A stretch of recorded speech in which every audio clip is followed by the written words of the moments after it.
Good morning friends అందరికీ. How are you? Okay, ఇవాళ నేను టీఎస్ టెట్కి సంబంధించిన బుక్స్ ఏం ప్రిపేర్ అవుదాం అనుకుంటున్నాను అనేది షేర్ చేసుకుందాం అనుకుంటున్నాను మీతోనే.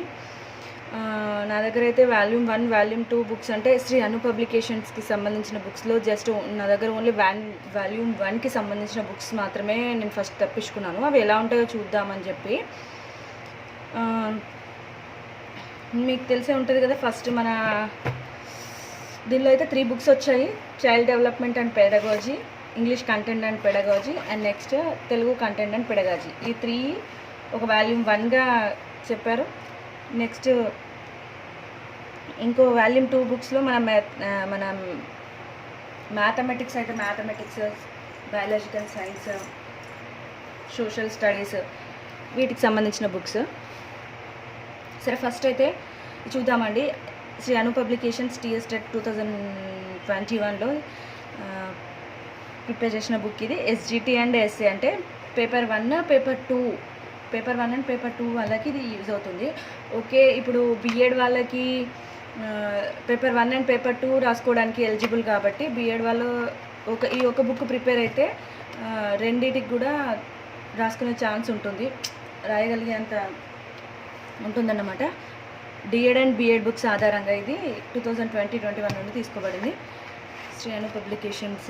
దీనికి సంబంధించిన యాప్ కూడా ఉందండి, చూడండి. శ్రీ అను పబ్లికేషన్స్ సంబంధించిన వాళ్ళు వీడియోస్ కూడా అప్లోడ్ చేస్తున్నారు యూట్యూబ్లో, మీకు చూడవచ్చు కావాలనుకుంటే. దీని చైల్డ్ డెవలప్మెంట్ అండ్ పెడగాజీలో చైల్డ్ డెవలప్మెంట్ సైకాలజీని ప్రిపేర్ చేసింది శ్రీ శివపల్లి సార్ అండి. నెక్స్ట్ పెడగాజీ వచ్చేసి ఇంకొక సార్ శ్రీ కొమ్మూరి నరసింహారావు గారు ప్రిపేర్ చేశారు. ఇక్కడ వచ్చేసి ఫస్ట్ మార్క్స్ అండి.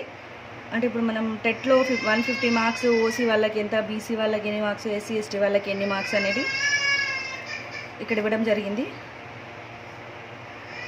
చైల్డ్ డెవలప్మెంట్ టెట్ పేపర్ 1లో వాళ్ళ సబ్జెక్ట్స్, వాటికి సంబంధించిన మార్క్స్ ఏ సబ్జెక్ట్ నుంచి ఎన్ని మార్క్స్ వస్తున్నాయో ఇక్కడ ఇచ్చారు క్లియర్ కట్గా. పేపర్ 2 కూడా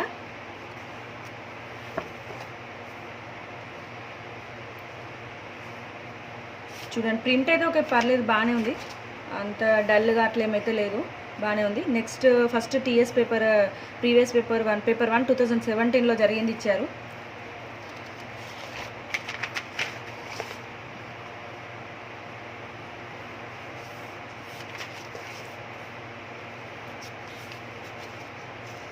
కీ కూడా వచ్చారు. నెక్స్ట్ టీఎస్ ప్రీవియస్ పేపర్ 2 2017లో జరిగింది ఇచ్చారు ఇక్కడ. పేపర్ 1 పేపర్ 2 ఇద్దరికి యూజ్ అవుతుంది కదండి ఈ బుక్, అందుకని.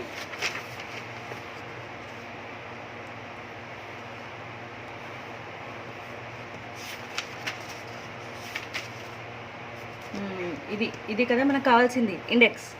ఫస్ట్ ఇండెక్స్లో యూనిట్ వైజ్ ఇచ్చారు. ఫస్ట్ యూనిట్ వైజ్, యూనిట్లో sub units, page numbers and paper 1 paper 2. Psychology అనేది అందరికీ పేపర్ 1 పేపర్ 2కి 2 కూడా సేమ్ ఉంటుందండి. కొంచెం పేపర్ 1 కంటే పేపర్ 2లో కొంచెం ఎక్స్ప్లెనేషన్ అనేది కొంచెం డీప్గా ఉంటుందండి. అంటే ఒక మ్యాటర్ గురించి కొంచెం పూర్తిగా ఎక్కువ ఉంటుంది అన్నట్టు ఇన్ఫర్మేషన్, కొంచెం అది కూడా కొద్దిగా, మరి టోటల్గా ఏం కాదు, అలా ఉంటుందంటే. తెలుసు అందరికీ పేపర్ 1 పేపర్ 2 సైకాలజీ వచ్చేసి సేమ్. సబ్ యూనిట్స్లో ఇందులో ఫస్ట్ పెరుగుదల, వికాసం, పరిపక్వత, భావన మరియు స్వభావము ఏ నెంబర్ నుంచి ఏ పేజ్ నెంబర్తో సహా ఇచ్చారు. పేపర్ 1కి ఇదే చదవాలి, పేపర్ 2కి ఇదే చదవాలి, రైట్ టిక్ పెట్టినాను. Okay, next unit 1, unit 2, unit 3. ఇది బోధనా శాస్త్ర సంబంధమైన విషయాలంటే మీకు తెలుసు పెడగాజీ కదా, ఇదన్నమాట. ఇది కూడా ఇంక్లూడ్ చేశారండి, చూడండి. ఎన్సిఎఫ్ 2005, ఆర్టీ 2009 ప్రకారం కూడా ఇందులో ఇది కూడా ఇన్వాల్వ్ చేశారు. ఇంకా లెసన్కి వస్తే, మ్యాటర్కి వస్తే చూద్దాం. శిశు వికాసం ఫస్ట్ యూనిట్ ఈ విధంగా పాయింట్ వైజ్ ఇచ్చారు. ఒకవేళ ఇంపార్టెంట్ అనుకున్న దాన్ని డబ్బాలో ఇలా బాక్స్లో పెట్టారు. గ్రోత్, వికాసం, పరిపక్వత ఫస్ట్ పెరుగుదల గురించి ఇన్ఫర్మేషన్ ఇచ్చారు. బహిర్గత పెరుగుదల, అంతర్గత పెరుగుదల 2 టైప్స్ ఉంటాయి. దీనిలో నోట్ చేయాల్సిన విషయం ఏందో కూడా ఇచ్చారు. పెరుగుదల అన్ని సందర్భాల్లో వికాసానికి దారి తీయదు. ఇది సాధారణంగా కౌమార దశ వరకు కొనసాగి తర్వాత ఆగే ప్రక్రియ. దీని నుండి ఒక క్వశ్చన్ కూడా ఫామ్ అయ్యేలాగా ఉందండి. చూడండి, మనం ప్రీవియస్ టెట్ పేపర్లో చూస్తే ఇట్లా క్వశ్చన్ అనేది ఫామ్ ఎలా అవుతుంది అనేది ఇట్లా ఈ బాక్సులలో ఈ నోట్ చేసుకున్నవి కొంచెం మనకి ఇంపార్టెంట్ అండి. నోట్ అని పెట్టినవి అవి చూసుకోవాలి. నెక్స్ట్ వికాసం గురించి, నెక్స్ట్ పెరుగుదల గురించి అండ్ డిఫరెన్సెస్. పెరుగుదలకి వికాసానికి డిఫరెన్సెస్ ఉంది. అండ్ పరిపక్వత, పరిణితి అంటే ఏంటి? పరిపక్వతకి ఇంకొక పేరు పరిణితి. కొన్ని క్వశ్చన్ పేపర్స్లో పరిణితి అని అడుగుతారు, కొన్ని పేపర్స్లో పరిపక్వత అంటారు. సో అలా 2 నేమ్స్ మనకు ఒక వర్డ్కి ఎన్నైతే నేమ్స్ ఉంటాయో అన్ని నేమ్స్ని కూడా మనం మన మైండ్లో పెట్టుకోవాలండి. ఇదే నా సజెషన్ మీకు అయితే ఒకటి. నెక్స్ట్ ఇక్కడ ఏంటంటే ఇమాజినేషన్ పరంగా కూడా కొంచెం మనకి అర్థమయ్యేలాగా ఇచ్చారు. పెరుగుదల ఉందని చూడండి. పెరుగుదల అంటే ఒక పర్సన్ ఎలా చిన్నప్పటి నుంచి పెద్దప్పటి నుంచి ఇంకా పెద్దగా ఎలా పెరుగుతుంది. పెరుగుదల అంటే ఏంటనేది ఒక ఇమాజినేషన్, ఒక పిక్చర్ పెట్టేసి దీన్ని అర్థమయ్యేలాగా కొంచెం మనం బ్రెయిన్లో సెట్ అయిపోయేలాగా పెట్టారు. నెక్స్ట్ వికాసం అనేది మన బ్రెయిన్కి సంబంధించింది అని చెప్పేసి ఈ పిక్చర్ అయితే ఇవ్వడం జరిగింది.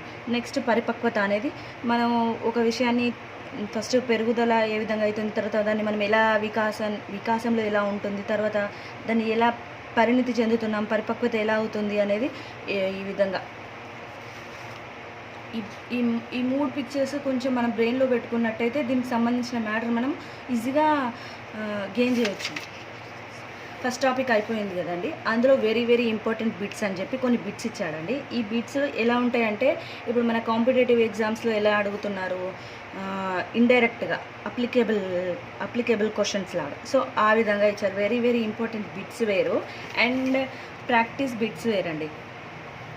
చూడండి, ప్రాక్టీస్ బిట్స్ ఇచ్చారు అండ్ ఇంపార్టెంట్ బిట్స్ వచ్చేసి 13. ఒక టాపిక్ నుంచి ఈ టాపిక్ నుంచి అయితే ఏంటి మనం ఫస్ట్ చూసాం కదా, పరిపక్వత, పరిణితి, వికాసం అనే టాపిక్ నుంచి అయితే 13 ఇంపార్టెంట్ బిట్స్ ఇచ్చారు. నెక్స్ట్ ప్రాక్టీస్ బిట్స్ కూడా పెట్టారు. ఇవి ఒక 25 పెట్టారండి. ఇలాగే ఇవే ఇస్తారని కాదండి, దీన్ని మనం ఐడెంటిఫై చేయగలిగితే ఈ ముందున్నది మొత్తం మంచిగా మనం అర్థం చేసుకొని చదివి ఈ క్వశ్చన్స్కి ఆన్సర్ చేయగలిగితే ఇలాంటివి మనం వచ్చినప్పుడు వాటికి ఆన్సర్ చేయగలం. దీనికి ఆన్సర్స్ కూడా ఇచ్చారు. మనం టిక్ చేసుకొని పెన్సిల్తో టిక్ చేసుకొని ఆన్సర్ లాస్ట్లో చూసుకొని మనం ఎన్ని మార్క్స్ అయితే మన టాలెంట్ ఎంత ఉంది, మనం ఇప్పటివరకు ఏం చదువుదాం, మనం ఇంకా ఎంత చదవాలనేది అర్థమవుతుంది. నెక్స్ట్ పెరుగుదల వికాస నియమాల నుంచి వాటి యొక్క సూత్రాలండి. ఇలా బాక్సెస్ ఇచ్చారు. దీని నుంచి కూడా మళ్ళీ very important bits, practice bits, ఇలా ప్రతి టాపిక్ కూడా కొన్ని ఇమాజినేషన్స్ దానికి అవసరమైనవి, కొన్ని బాక్సెస్లో కొన్ని ఇంపార్టెంట్ అని చెప్పేసి కొందరు సంజ్ఞానాత్మక వికాస సిద్ధాంతంలో ఈ పిక్చర్స్ పియాజే పిక్చర్ ఇచ్చారు. ఇట్లా ఇదైతే ఓకే, ఫైన్, బాగానే ఉందండి. నేను ఇంకా పూర్తిగా చదవలేదు, జస్ట్ మొన్ననే తెప్పించుకున్నాను నేను. చూద్దాం ఎలా ఉంటుందో అని. Finally child development and pedagogy అయితే ఇలా ఉంది బుక్. నెక్స్ట్ ఇంకొకటి చూద్దాం, English content and pedagogy. English అంటే అందరికీ భయం వేస్తూ ఉంటుంది. ఫస్ట్ అయితే నాకు చాలా భయం వేస్తుంది. చూద్దాం ఏమవుతుందో. Index, parts of speech, tenses, active voice, positive voice, prepositions, articles, degrees of comparisons, classes, వర్బ్స్లో main verbs, auxiliary verbs, adverbs, types of adverbs, conjunctions, subordinating conjunction, direct, indirect speech, question tags, types of sentences, phrases, compositions, comprehensions, vocabulary, meaning of idiomatic expressions, correction of sentence, error identifying within a sentence. Okay, totally 20 topics ఉన్నాయి. Methodology వచ్చేసి first ఎవరు prepare చేస్తారు చెప్పలేదు. Content వచ్చేసి శ్రీ హరి గారు. Next methodology వచ్చేసి రాజా గారు prepare చేశారు. ఇది వచ్చేసి మెథడాలజీ అంటే మీకు అందరూ తెలిసే ఉంటుంది కదా. మన పెడగాగి అంటే మన బీఎడ్లో చదువుకున్న బుక్స్ ఉంటాయి కదా, మనం ఏదైతే తీసుకుంటామో అది వాటికి సంబంధించింది అన్నమాట. నెక్స్ట్ కంటెంట్కి వచ్చేస్తే పార్ట్స్ ఆఫ్ స్పీచ్లో noun, pronoun, verb, adverb, adjective, conjunction, preposition, interjection దానికి సంబంధించింది. అండ్ బాక్సెస్లో ఎగ్జాంపుల్స్. Okay, types. ఇంగ్లీష్ అంటే గుర్తొచ్చిందండి, నేను ఇంగ్లీష్ మామూలుగా టోటల్గా ఇట్లా గ్రామర్గా కాకుండా నేను ఒక అంటే స్పోకెన్ ఇంగ్లీష్ కోసం ఇప్పుడైతే ఎక్కడ వెళ్ళినా కొంచెం ఇంగ్లీష్లో మాట్లాడితేనే కొంచెం మనకు రెస్పెక్ట్ అనేది ఎక్కువ ఉంటుందండి. చూడండి మీరు ఎక్కడైనా కానీ తెలుగులో మాట్లాడిన వాళ్ళకంటే ఇంగ్లీష్లో మాట్లాడిన వాళ్ళకి కొంచెం ఇంప్రెషన్ అనేది ఎక్కువ పడుద్ది. ఎప్పుడైనా ఆటోమేటిక్గా రెస్పెక్ట్ అనేది వచ్చేస్తుంది. సో మనం ఇంగ్లీష్ నేర్చుకోవడం చాలా అవసరం అండి మనకి. మనం అంటే తెలుగు బ్యాక్గ్రౌండ్ నుంచి వచ్చాము కాబట్టి మనకు టఫ్ ఉంటుంది ఆ ఫార్మేషన్, సెంటెన్స్ ఫామ్ చేయడము, ఆ వొకాబులరీ అనేది అవన్నీ కష్టమవుతాయి కదండి. కానీ నేను ఒక బుక్ అయితే చూశాను ఈ మధ్యలో, నేను తప్పించుకున్నాను. స్పోకెన్ ఇంగ్లీషు ఎక్కువ గ్రామర్ లేకుండా మనం డైలీ యూజ్ ఇతరులతో ఎట్లా ఇంటరాక్ట్ అవ్వాలి, మన ఇంట్లో పనులు చేసుకోవడానికి ఎలా ఇంట్లో పనుల గురించి చెప్పడానికి ఎలా మాట్లాడాలని, మామూలుగా ఇప్పుడు మనం తెలుగులో ఎలా మాట్లాడుకుంటున్నాం, మనం డైలీ కన్వర్జేషన్ ఎట్లా ఉంటుంది, అట్లాంటివన్నీ కూడా మనం నేర్చుకోవడానికి ఒక స్పోకెన్ ఇంగ్లీష్ బుక్ అయితే ఉందండి. అది నేను తెప్పించుకున్నాను. కావాలంటే మీరు కమెంట్ సెక్షన్లో కమెంట్ చేస్తే నేను నెక్స్ట్ ఆ బుక్ గురించి రివ్యూ ఇస్తాను. ఓకేనా అండి, మీరేం భయపడాల్సిన అవసరం లేదు. మీకు స్పోకెన్ ఇంగ్లీష్ కావాలనుకుంటే, మీరు ఇంగ్లీష్ నేర్చుకోవాలనుకుంటే ఆ బుక్ పే చెప్తాను. అది ఎంతో కొంత అయితే యూజ్ అవుతుంది. మనం కరెక్ట్గా యూజ్ చేసుకుంటే అది నాకు తెలిసి 90-80% యూజ్ అవుతుందని అనుకుంటున్నాను. ఎందుకంటే 100% చెప్పాలని, ఎందుకంటే మనం బేసికలీ తెలుగు మీడియం కాబట్టి అంత 100%గా ఒక బుక్ చదవగానే మనకి ఇంగ్లీష్ వచ్చేస్తుంది అని మాత్రం అపోహపడొద్దు. బికాజ్ మనం ఇంటరాక్ట్ అవ్వాలి వేరే వాళ్ళతోటి. ఏదైనా కూడా నేర్చుకోవాలంటే వేరే వాళ్ళతో మాట్లాడాలి, దాని గురించి డిస్కషన్ చేయాలి. అప్పుడు అది మన మైండ్లో బాగా గుర్తుండిపోతుంది. అదైతే నా ఒపీనియన్. ఇంకా మీ ఇష్టం, మీరు ఎలా దాన్ని మీరు రికగ్నైజ్ చేసుకుంటారు అనేది మీ ఇష్టం. మీ వే ఆఫ్ మెథడ్ ఎలా ఉంటుందో నాకు తెలియదు. నా మెథడ్ అయితే ఇలా ఉంటుంది. సో ఇలా ఇచ్చేసారండి. ఇక్కడైతే you should call her your self అనే దానిలో ఆబ్జెక్టివ్ ఏదనేది ఇచ్చారు. So fine. ఇంగ్లీష్ గురించి నేను ఎక్కువ ఏం చెప్పలేనండి, ఎందుకంటే తెలుసు కదా మనం బేసికలీ తెలుగు మీడియం. ఎక్సర్సైజెస్ అయితే ఇచ్చారు.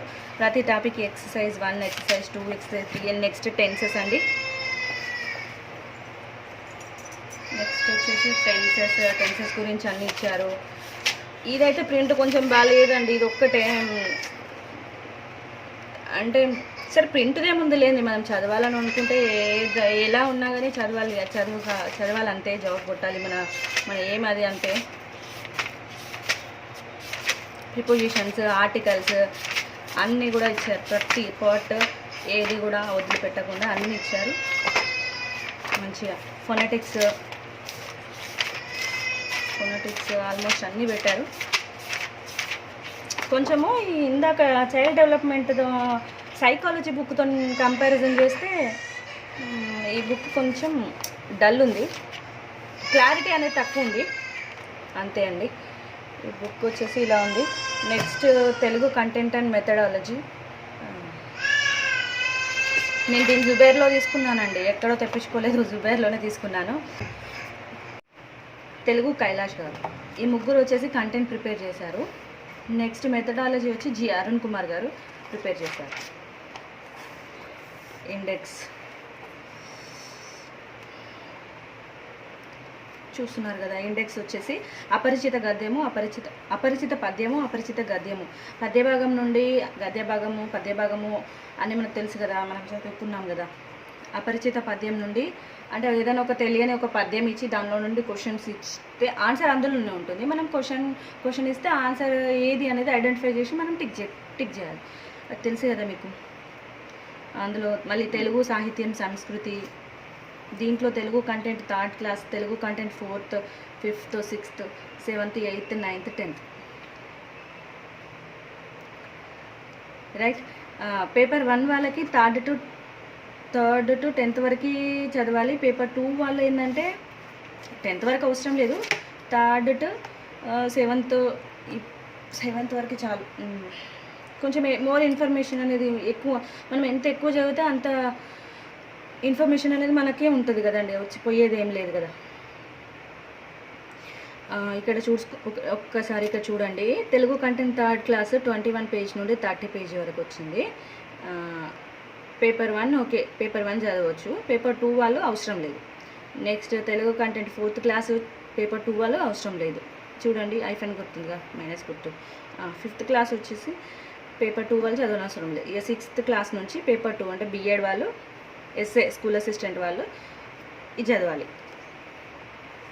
ఓకే, ప్రక్రియలు, శతకాలు, కళలు, కళాకారులు, వేడుకలు, క్రీడలు, పాఠ్యాంశాలు 3rd క్లాస్ నుండి 10th క్లాస్ వరకు కంపల్సరీ. నెక్స్ట్ పదజాలము, సామెతలు, జాతీయాలు, పొడుపు కథలు, తెలంగాణ పదజాలం, అర్థాలు, నానార్థాలు, ఇవన్నీ పేజ్ నెంబర్స్తో సహా ఇచ్చారు. నెక్స్ట్ ఇంకా కంటెంట్ ఎక్కువనే ఉందండి తెలుగుకి. పర్యాయ పదాలు, వృత్పత్యర్థములు, ప్రకృతి వికృతులు. నెక్స్ట్ యూనిట్ భాషాంశాలు, వర్ణమాల, వర్ణోత్పత్తి స్థానములు, ద్విత్వాక్షరములు, ఇవన్నీ ఇచ్చారు. ఇక ఇది వచ్చేసి మెథడాలజీ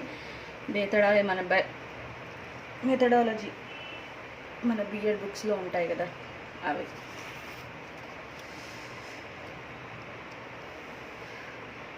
నెక్స్ట్ యూనిట్ 1 పఠనావగాహనలో అపరిచిత పద్యం చెప్పాను కదా, ఒక పద్యం ఇచ్చేసి అపరిచిత పద్యం ఎందుకు అన్నారంటే ఆ పద్యం ఏంటో మనకు తెలియదు, ఏ లెసన్ నుంచి వచ్చిందో మనకు తెలియదు. అసలు ఒక పద్యం అది అంతే. ఆ పద్యం నుండి క్వశ్చన్స్ వేస్తారు, ఆన్సర్స్ మనం టిక్ చేయాలి. ఇది కొంచెం ఈజీనే ఉంటుందండి, మనం చేయగలము. ఏ పద్య భాగము చాలా ఇచ్చారు ఎగ్జాంపుల్స్. 24 వరకు పెట్టాడండి, బాగానే ఉంది ఇది. నెక్స్ట్ అపరిచిత గద్య భాగం నుండి మళ్ళీ ఒక ఇచ్చారు, ఒక 26 అయితే పెట్టాడండి. నెక్స్ట్ 3వ తరగతి తెలుగు కంటెంట్ డైట్ వాళ్ళు లెసన్ నేము, ఇతివృత్తము, ప్రక్రియ అదేంటనేది మొత్తం ఫస్ట్ బాక్స్ దీన్ని చూస్తే కొంచెం ఐడెంటిఫై వస్తుంది, మన ఏ లెసన్, ఇది ఏంటి, దేనికి సంబంధించింది, అది ఏం చేయాలి అనేది చెప్పేసి తెలుస్తుంది. First content box 3rd class మొత్తం 3rd క్లాస్కి సంబంధించిన బాక్స్ మొత్తం ఇచ్చేసారు ఇక్కడ, సిలబస్ కాపీ లాగా. ఓకే, ఫైనల్లీ లాస్ట్కి ఇంకా స్టార్ట్ చేశారు. ఇలా ఉంది వానదేవుడు, 3వ తరగతిలో వానదేవుడు, బాలభీముడు, అమ్మ, దయ, మన పండుగలు, ఈ లెసన్స్ అన్ని ఇక్కడ పెట్టేశారు. వాటికి సంబంధించిన ప్రక్రియ, ఇతివృత్తము, దానికి సంబంధించి జతపరచడము, ఇవన్నీ కూడా ఇక్కడే ఇచ్చేసారు. బాగుందండి, ఈజీగా అనిపిస్తుంది నాకైతే. అయిపోయింది 3rd క్లాస్. దాని మీద క్వశ్చన్స్ 34 పెట్టారండి. అది ప్రిపేర్ అయ్యి నుంచి క్వశ్చన్స్కి ఆన్సర్ చేస్తే బెటర్ అండి నా ఉద్దేశంలో. ఇది 4th క్లాస్ కంటెంట్ అండి. ఇది 5th క్లాస్. 6th అంటే బిఎడ్ వాళ్ళకి స్టార్ట్. ఇంకా 6thలో ఒక అడిషన్ ఏంటంటే ఉపవాచకం కూడా ఉంటుంది కదా మనకి. ఉపవాచకంలో లెసన్స్ ఇవి సోమనాద్రి, మన జాతర, జనజాతర, మన జాతర, ఎలుకమ్మ పెళ్ళి, తెలంగాణ పల్లెలు సంస్కృతి, వాగ్గేయకారుడు రామదాసు. తెలుగు కంటెంట్ కూడా అంతే. ఇది ఫస్ట్ లెసన్ నేమ్ అభినందన పెట్టారు. పాఠ్యభాగము ఇది ప్రక్రియ. కవి గురించి కవి ఇప్పుడు శేషం లక్ష్మీనారాయణాచార్య ఉన్నారనుకోండి, కాలం ఆయన ఎప్పుడు జన్మించాడు, ఎప్పుడు మరణించాడు, ఆయన జన్మస్థలం ఏంటి, తల్లిదండ్రులు ఎవరు, రచన, ఆయన చేసిన ఇతివృత్తం ఏమిటి, తన గురించి ఫస్ట్ ఎక్స్ప్లెనేషన్ ఇచ్చారు. ఎప్పుడైనా రచయితల గురించి ఫస్ట్ మనం కంపల్సరీ తెలుసుకోవాలి. వాటి మీద 4-5 క్వశ్చన్స్ వస్తున్నాయి, చూస్తూ ఉండండి. మీరు ప్రీవియస్ టెట్ పేపర్స్ చూస్తే మీకు అర్థమైపోతుంది. సో ప్రతి లెసన్కి సంబంధించిన టాపిక్స్, వాటికి సంబంధించిన కవి పరిచయాలు, వాటికి సంబంధించిన నెక్స్ట్ మళ్ళీ వీటి తర్వాత పర్యాయ పదాలండి. పర్యాయ పదాలు ఇచ్చారు బాగానే, అంటే మరీ ఎక్కువ తక్కువ కాకుండా కొన్ని లిమిటెడ్గా పెట్టారు. నానార్థాలు, ప్రకృతి వికృతులు. నెక్స్ట్ క్వశ్చన్స్, ఎక్సర్సైజెస్, బిట్స్ 39 అట్లా ప్రతి లెసన్కి ఇలా ఆథర్ గురించి, దాని మళ్ళీ ఆ లెసన్కి సంబంధించిన ఉపవాచకము ప్రతిదీ పెట్టారండి. చాలా బాగుంది, నాకైతే నచ్చింది. ఓకే బెటర్, కొంచెం చదవచ్చండి. ఫైనల్లీ ఇలా ఈ బుక్స్ అయితే ఇలా ఉన్నాయండి. సైకాలజీ, ఇంగ్లీష్ అండ్ తెలుగు ఈ 3 బుక్స్ అయితే ఇలా ఉన్నాయండి. నాకు 659కి అంటే అప్పుడు కొంచెం డిస్కౌంట్లో నాకు 620 రూపీస్కి ఇచ్చారండి. జుబేర్లో తీసుకున్నాను నేను డైరెక్ట్గా, ఎందుకంటే ఆన్లైన్లో అట్లా ఇట్లా పెట్టలేదు. ఆన్లైన్లో 600 ఆఫర్కి ఇస్తామన్నారు. బట్ ఏంటంటే అది కంటెంట్ ఎలా ఉంది, నేను చదవగలనా లేదా అనేది నేను చూసుకోవాలి. కాబట్టి పర్సనల్గా నేనే వెళ్ళి ఆ బుక్స్ చూశాను. ఇంకా చాలా ఉన్నాయండి, అంటే విస్తృత, ఇంకా ఇది ఓన్లీ పార్ట్ 2 అండి. ఇంకా నేను పార్ట్ 1 నా దగ్గర ఒక బుక్స్ ఉన్నాయండి. అదేంటంటే విజేత కాంపిటీషన్స్, దాని గురించి కూడా నేను రివ్యూ ఇస్తాను నెక్స్ట్ వీడియోలో. ఇప్పుడైతే ఫైనల్లీ ఇది మీకు నచ్చితే తీసుకోవచ్చు. బెస్ట్ సజెషన్ ఏంటంటే, ఫస్ట్ వీటికంటే ముందు మనం టెక్స్ట్ బుక్స్ ప్రిపేర్ అవ్వడం బెటర్.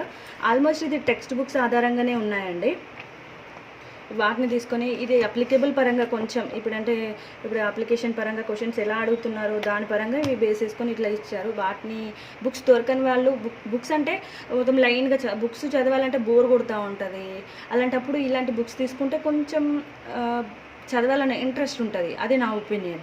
మీకు కావాలనుకుంటే తీసుకోండి, లేదు ఇంకేమైనా పబ్లికేషన్స్ ఉంటే కొంచెం నాకు కమెంట్లో చెప్పండి, నేను అవి కూడా రెఫర్ చేస్తాను. ఏది బాగుంటే అది మనము ప్రిపేర్ అవుదాం అందరము. నెక్స్ట్ మంత్ టెట్ పడే ఛాన్స్ ఉందండి 100%, ఇంకా చెప్పలేము. సో అందరూ మంచిగా ప్రిపేర్ అవ్వండి. నేను నెక్స్ట్ మీకు కావాలంటే మళ్ళీ నాది సైన్స్ అండి.